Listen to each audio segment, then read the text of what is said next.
It's a Tuesday morning, 6:45 a.m., and your alarm goes off. You hit snooze once, maybe twice. You pull yourself out of bed, you pour the coffee into the same mug you've used for 3 years, and you drive the same 22 minutes to the same parking spot. And here's the thing, nobody tells you about this exact moment. This morning, the one you're barely thinking about, is a vote. You just cast a vote for the next 40 years of your life. And you didn't even notice you were holding the ballot. Because right now, in your 20s, you are standing at a fork that doesn't look like a fork. It looks like a normal week. One path is labeled safety, and it feels warm. It feels responsible. It feels like the thing your parents would nod at. The other path is labeled risk, and it feels reckless. It feels like a way to lose everything. It feels like the thing that gets you a lecture at Thanksgiving. And the cruelest part of this game is that the safe path feels right while you're young. And the risky path only reveals what it was worth decades later, when you can't go back and choose again. So let me walk you through both, all the way to the top. Because by the end of this, you're going to know exactly which path you're standing on right now, and whether you want to be. Level 1, the 9 to 5 safety net. This is where most people start. And honestly, there is nothing wrong with starting here. You get the job, $42,000 a year, maybe 48. You get the offer letter and you feel something real, relief. The fear of being broke, of asking your parents for money, of the card getting declined at the grocery store. That fear quiets down. They give you health insurance. They give you a 401k with a 4% match, which sounds like free money. And it is, technically. You set it up once and forget about it. Every 2 weeks, like clockwork, the deposit hits. You can plan your life around it. You know the number. There is a deep animal comfort in knowing the number. And here is what the safe path actually buys you. Because I want to be honest about this, it buys you peace. Real peace. You sleep at night. You don't refresh a bank app with your stomach in knots. You take the 2 weeks of vacation and you genuinely don't think about work. Because work is a building you left. That's not nothing. Anyone who tells you that's nothing has never lain awake at 3 a.m. doing math. But here's the mechanic underneath it, the part they don't print on the offer letter. The salary is designed. It's engineered to be exactly enough that you can't leave and never quite enough that you don't need it. Think about it. Your raise comes once a year and it's 3%. And inflation that year was 4, so you actually got poorer while feeling grateful. Your income has a ceiling, and the ceiling is bolted to the sky by someone whose name you'll never know. You can be the best person in the building, the one they call when things break, the one who stays late. And your reward is the same 3% as the person who does the bare minimum. The system is not built to make you wealthy. It's built to make you reliable. Those are very different machines. So you do the thing everyone does at this level.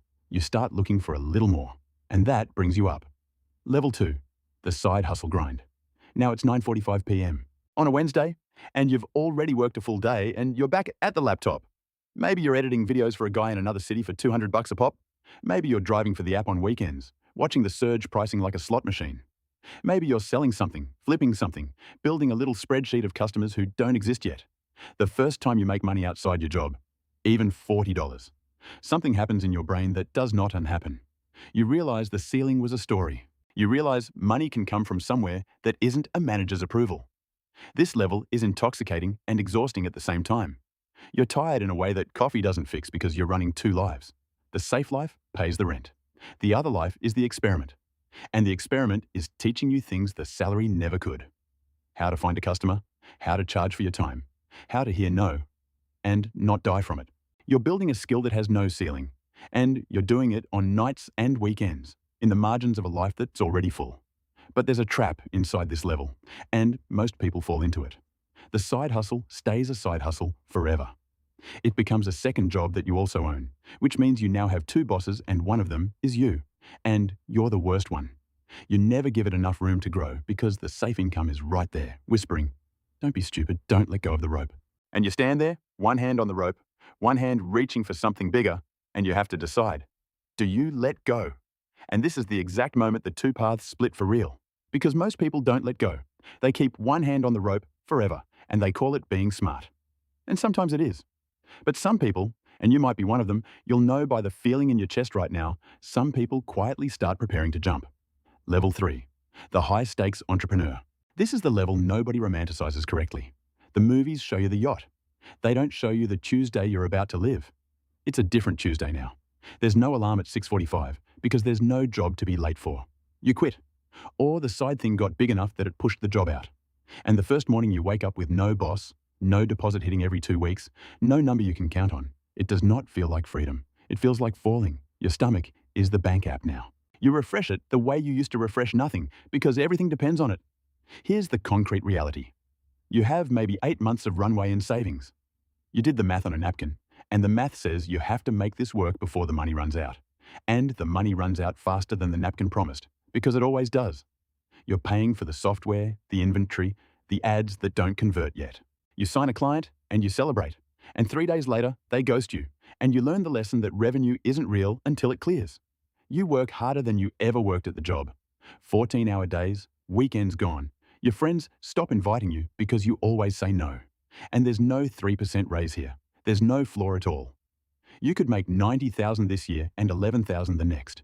The safety net is gone, and you can feel the absence of it like a missing tooth your tongue keeps finding. But watch what's actually being built underneath the chaos. Every hard thing you survive becomes a skill you own forever. You learn to sell, which is the only thing that never stops paying. You learn that your income is no longer tied to your hours, that one good system, one product, one client relationship can pay you while you sleep. The ceiling that was bolted to the sky at level 1, you took a drill to it. There is no ceiling. There's just how far you're willing to go, and how much fear you can hold in one hand while you build with the other. And slowly, not in a montage, in real months, the bank app stops being a horror movie. The number starts climbing on its own. You hire someone to do the thing you used to do at midnight. You raise your prices, and nobody leaves. The machine starts running without you standing over it. And that's when you cross into the last level. The one the safe path can literally never reach, no matter how many years you stay. Level 4, total financial freedom. And I need to be honest about what this actually is, because the word rich ruins it. It's not the cars. It's a Tuesday, again, always a Tuesday, and you wake up with no alarm, and you check the number. And the number went up while you were asleep.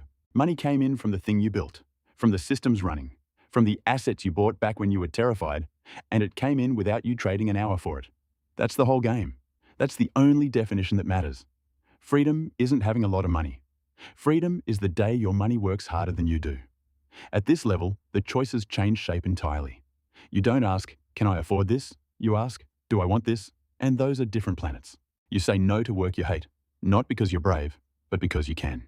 You take a Wednesday off in the middle of the month and nobody notices and nothing breaks. You sit with the people you love and you're actually there, your phone face down, because the building you used to leave at 5 no longer owns a single minute of your life. The piece that the 9 to 5 sold you a watered down version of, you finally have the real thing, except you didn't rent it, you own it outright. So go back to that Tuesday morning, 6:45 a.m. the snooze button, the same mug, the same 22 minutes, the same parking spot. None of those mornings feel like a choice. That's the trick. That's the whole trick. The safe path doesn't ask you to sign anything. It just lets the years vote for you while you're not looking. The risky path makes you bleed up front and pays you back in decades. Neither one is wrong, but one of them is yours. And right now, today, you're already standing on it. So here's the only question left. The one you have to answer before the alarm goes off tomorrow. Are you on the path you chose, or the one that's choosing you?